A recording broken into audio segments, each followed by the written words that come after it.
Programs can do much more than just tell computers to execute simple instructions.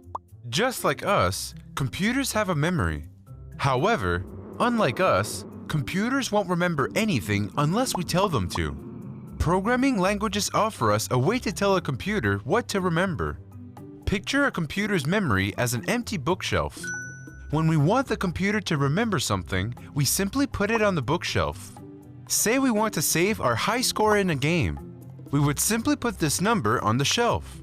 This allows us to check our high score at a later time by simply looking at the number on the shelf. However, there is one small problem.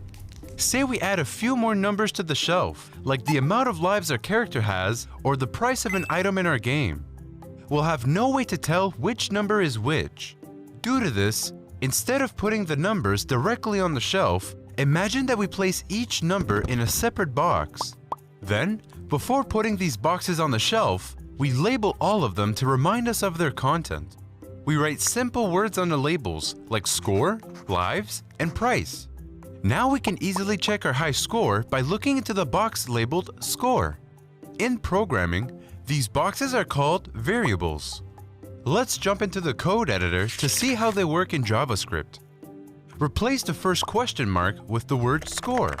This is the label that will go on the box. Next, replace the second question mark with any number that is smaller than 100.